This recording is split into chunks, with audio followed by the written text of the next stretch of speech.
The Christmas tree is decorated and the presents are opened. But before the night is over, someone ends up dead. Is he breathing?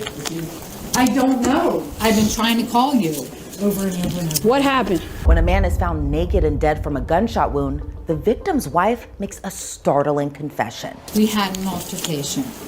Over? Over lots of things. Then I took his gun out. Did this woman murder her husband in cold blood?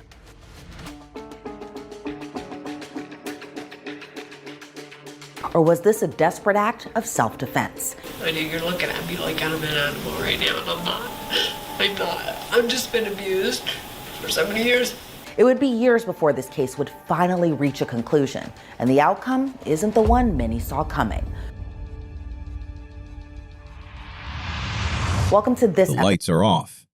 A dispatcher's voice crackles through a man is injured. Nothing more. Officers arrive at a house on Summers Point Road in Mays Landing, part of Hamilton Township, New Jersey, just before 10:19 p.m. It's Christmas night. Inside, in the couple's bedroom, a man lies unresponsive. He is unclothed. He has been shot. Just before 10:20 p.m., officers with the Township of Hamilton Police Department respond to Mary and David's home. When the call came in, all dispatch knew was that a man is injured. But when responding officers arrived, they discover a scene far more serious than initially reported. Can you come out here for a second? I can. Where's the lights? Is there anybody else in the house? Anybody else in the house? Yeah. Is there any weapons in this house? Well, yeah, there is. Where? Yeah. Well, in our bedroom. Okay. Do me a favor. Yeah. Sit right here in this chair. I don't have a phone. Is he breathing? I don't know. I've been trying to call you over and over and over. What happened? We had an altercation. Over? Over lots of things. Okay. And we had a fight. Okay. Then I took his gun out. Please. His wife is the one who called for help. Please. Try to help him, please. The victim is confirmed as Mary's husband, David Wigglesworth, and it's unclear if he'll survive after being shot by his wife. The victim is David Wigglesworth, 57, a man well known in local circles. Hamilton Township, New Jersey. That's where we meet this week's female criminal, Mary Lou Wigglesworth. To those closest to her, Mary Lou was simply Mary. She was born in January of 1971. Searches of her name revealed very little, at least outside of the crime she would later be accused of. The same couldn't be said for her husband, David Wigglesworth. David was no stranger to public attention. He was involved in local politics within Hamilton Township. He was even the best man for the former Hamilton Township mayor's wedding. David, or as friends would call him, Wiggy, previously served a term as president of the Hamilton Township Planning Board. At one point, he ran for the Hamilton Township Committee, though his campaign was ultimately unsuccessful. Together, Mary and David had one son. Their Facebook pages are flooded with photos of family beach days, cookouts, and lots of smiles. Their lives, by all accounts, seemed A Republican Party activist, he had served as president of the Hamilton Township Planning Board and once campaigned, unsuccessfully, for a seat on the Township Committee. He had stood as best man at a former mayor's wedding. Friends called him Wiggy. Publicly, he was a fixture of small-town civic life. His wife, Mary Lou Wigglesworth, 51, was harder to find in any record. No campaigns, no titles, no headlines. Just a name attached, until now, to nothing more than a marriage of over 3 decades and one son. When officers ask her what happened, her answer is fragmented, but consistent: an altercation, a fight, then the gun. We had an altercation over lots of things, she tells one officer. Then I took his gun out. She does not know, she says, what happened after that. Officers detain her for their own safety and hers. It is standard procedure. One explains, not an accusation. In the back of a patrol car, waiting to be transported, Mary begins to talk. As David's fate remains unclear, Mary's escorted to a squad car where she would begin to reveal her version of what happened on Christmas night. Did she have shoes or something there? Are you freaking kidding me right now? Like, I'm like... Well, let's just go to the car. I'll get them. I'll promise I'll come back and get them, okay? Oh, wow. Don't worry. Wow. Let's just get this first done. I know, of course. You're doing procedure. Exactly. Again, I appreciate you cooperating. For 20, all right. 7 years. She describes 32 years of marriage. She describes being physically and mentally abused for 7 of them. "I had enough," she repeats again and again, as if the phrase were the only stable ground left to stand on. All right. 7 years of my life, my husband physically and mentally abused me, and I had enough. Okay. Do you realize? I'm listening to you. I'm telling you. Okay. I had enough. All right. I had enough. All right. And this is my life for the rest of my life, but I had enough. Okay. Yeah, I know. I know you say. I'm just listening. I'm listening. I know. I'm not It's judging. your job. I'm not I know. judging you or anything like that. I'm just listening. Just stand right there for me, I okay? had enough. I had enough. David is pronounced dead at the scene. The cause, an autopsy later confirms, was a single gunshot wound.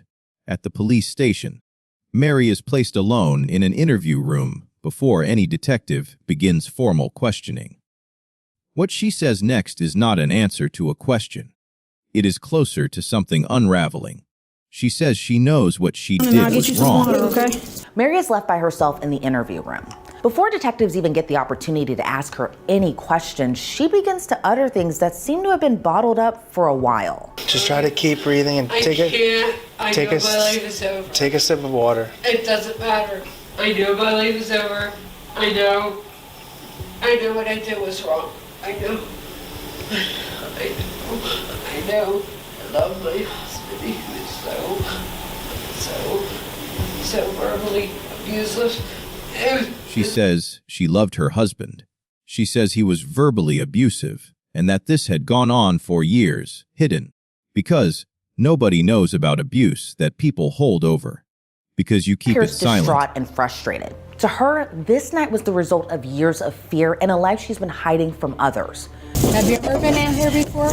Out here? Like to your residence, you mean, or out No, here? Of course. We've No. lived here 26 years. Lean back for me. Mace Landing. Thank you. No. Yeah, I've never been out Nobody here. knows about abuse that people puts up with because nobody knows because you keep it silent. And I'm going to jail Christmas night because this is what I have to deal with. And nobody knows and nobody cares. I had enough. She asks repeatedly why. Why do you do these things to me? I'm not a bad person. And now this is what I gotta deal with for the rest of my life. I understand what's happening to me. I do. I don't go to jail. I do. And it's horrible. And I probably killed my husband. And it's horrible. My whole life I've tried to be a good person. I tried. Why he did what he did to her. She says she is not a bad person. She says she has tried her whole life to do the right thing, and that this is where it left her. Her account of the relationship is not one detectives can verify in the moment. It is a claim offered under extreme stress, in a room built for extracting evidence rather than context. What is documented, and what will matter later, is what investigators find on her body. Significant bruising, consistent with a physical assault, recorded shortly after Mary the isn't shooting. able to calm down. I know. I know you're looking at me like I'm an animal right now, and I'm not. I'm not. I've just been abused for so many years. Please contact my son for me, please. I'm begging you. Please, We'll get in touch with him. please. I know you deal with this every day. I'm just another person, but I'm not. Trust me, I've never had anything, ever. We'll get in touch with him. Throughout the interview, Mary's most urgent request is not about herself. She wants her son contacted. She asks repeatedly, sometimes pleading, sometimes growing frustrated at the delay. We'll get in touch with him, ma'am. Please. Please. Please. I appreciate it. Please. Please. Please. For me. We'll get in touch with Like him. right now. Soon. Before he needs to hear this. You don't need to hear. Please. Please, I'm begging you. I know several people from the state police. Please. Please. doesn't matter right now, please. We'll get in touch with him. I can't Please. call him right this second, but just give me a few minutes. Could somebody call him, please? Well, there's nobody here. Just give me a few minutes. There's Somebody walks nobody by. here at all? Well, there is, but just give me a few minutes. Like, Thank you. there's nobody near me. I know. So, I know Just you're hang looking at tight. me like I'm a piece of person right now. I've been in horrible. Please. And my son knows. Everything away. I didn't. And look where I am. And now I have nothing. Mary begs for the chance to speak with her son. So there's no way you can walk away from me because I'm such a huge threat that you can't contact my son. we'll call him soon, okay? Come on, really? Or you can tell somebody to contact him, please, so I can talk to him, please. I know you have to do your job. I know it's protocol. Believe me, my husband's been in local politics for years. But come on. You know, I know everybody that is in our Mays Landing politics because we've been through this for years. All I want is to talk to my son right now. Because I know. Please. Officers tell her they will pass along the request, that it is not within their authority to make the call themselves. Hours pass. It remains unclear from the available record whether she was allowed to speak with him that night. It's unclear when and if Mary managed to get in touch with her son. She's held behind bars in the Atlantic County Justice Facility. Word spreads of David's murder. Later, a sergeant delivers the news formerly county prosecutors have authorized her arrest on a homicide charge. Mary's reaction is with not David's shock. murder. But even in light of that news, Mary's mind seems elsewhere. Mary Lou, can you hear me? Can you hear me? I just wanted to talk to you. Listen, I know tonight's been really difficult. All right, I know it's been a terrible experience and everything. Based on what we know about what happened, the county prosecutors authorized us to charge you with your husband's homicide. Okay, so we're going to do that tonight and get you processed on that at some point, okay? By then, she has already said, more than once, that she believed she was going to jail. The following weeks bring the case into public view. Headlines describe a wife who shot and killed her naked husband on Christmas Day, a detail as jarring as it is undisputed. Through her attorney, Mary does not contest that she was the one who fired the weapon. Her defense is not denial. It is a justification. She maintains that she acted in self-defense, fearing for her Word life. spreads of David's murder, and more details are released. The headlines read, "Wife shoots and kills naked husband on Christmas Day." An autopsy determines David died of a single gunshot wound. In early January, Mary appears before a judge. Through her attorney, she doesn't dispute she was the one who shot and killed David. She claims she acted in self-defense because she feared for her life. A judge ruled due to the severity of her charges, she would be denied bail. But the two sides of this case do not describe the same night. At a bail hearing in January 2023, an assistant county prosecutor characterizes the moment differently, telling the court David was found naked and in bed with the television on when he was shot, a portrayal aimed at framing the killing as a deliberate act rather than a desperate one. Judge Patricia Wild denies bail, ruling that Mary's claim of self-defense is a matter for trial, not for a detention hearing. That ruling does not hold. In February, an appellate court intervenes. Judges Heidi Currier and Avis Bishop Thompson determined Wild's reasoning was flawed, ruling that self-defense evidence should have factored into whether Mary posed a danger or a flight risk, and that the lower court failed to justify why it believed she would be did. denied bail. But the following month, an appellate court ruled Mary would be given a second chance at bail. State Appellate Division judges Heidi Currier and Avis Bishop Thompson ruled the circuit court judge should have considered Mary's self-defense evidence before ordering her to remain in jail. The appellate court judges also find the circuit court failed to show reason that Mary would be a flight risk or would try obstructing the criminal justice process. Mary returns to court on Valentine's Day of 2023, this time facing an upgraded charge, criminal first-degree justice murder. process. Mary Lou Wigglesworth appears back in front of the judge on Valentine's Day of 2023.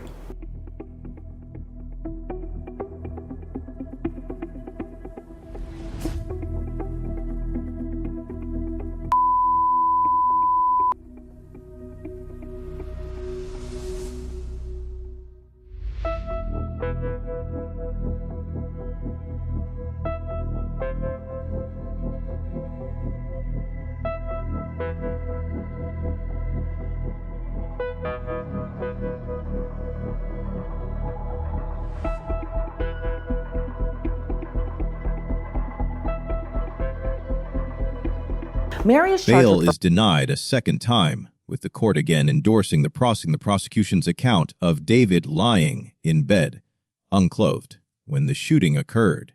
According to reporting from the hearing, Mary shakes her head at that description before lowering it in apparent disappointment. For over a year, the case holds at that impasse. Mary remains behind bars as pretrial proceedings continue. It never reaches a jury. On June 4, 2024, Mary pleads guilty, not to murder, but to second-degree manslaughter. Under the terms of her plea agreement, the state agrees not to seek more than 6 years in prison, and the defense agrees not to argue for less. 2 months later, in August, she is formally sentenced to 6 years. She will need to serve at least 85% of that term, just over 5 years, before becoming eligible for parole. The Atlantic County Prosecutor's Office released a statement following her sentencing that offers the clearest official account of what happened that night. Mary Lou Wigglesworth is ordered to remain behind bars pending trial, but the case never makes its way in front of a jury. On June 4th of 2024, she pleads guilty to manslaughter. Under her plea arrangement, she faces a recommended sentence of less than 10 years in prison. She's sentenced in August of that same year to 6 years in prison. Following her sentencing, the Atlantic County Prosecutor's Office wrote in a statement, during the plea, the defendant stated that before the shooting... According to that statement, Mary and David had engaged in an argument before the shooting. David physically assaulted her and threatened her with a firearm he kept in their bedroom. Immediately after that threat, Mary shot him with that same weapon. Officers investigating the homicide documented extensive bruising on Mary's body.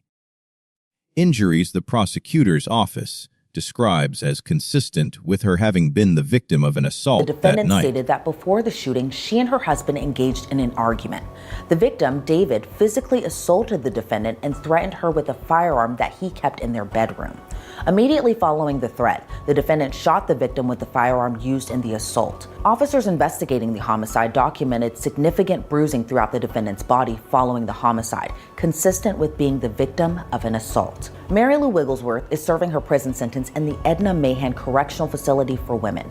As of this recording, online records show her release date is January 29th of 2028. Thanks so much. It is a striking pivot from where the case began. The narrative that opened with prosecutors portraying a calculated killing, a naked man shot in his own bed, closes with those same prosecutors acknowledging that Mary had been physically attacked and threatened with the very gun she went on to use. A plea deal is a negotiated resolution, not a courtroom verdict, and it does not erase how sharply the two competing accounts of that night diverged for over a year. What is confirmed is this: a man is dead. A marriage that outwardly resembled family photos and beach days concluded in violence, and the woman responsible is now serving her sentence at the Edna Mahan Correctional Facility for Women. As of this recording, records list her expected release date as January 29, 2028. One detail remains outside the official record. It is still unclear, based on available information, whether Mary Wigglesworth was able to reach her son that Christmas night, the one thing she asked for over and over, while everything else was being decided for her. What actually happened inside that house before officers arrived is something only two people ever fully knew. One of them is no longer able to speak to it.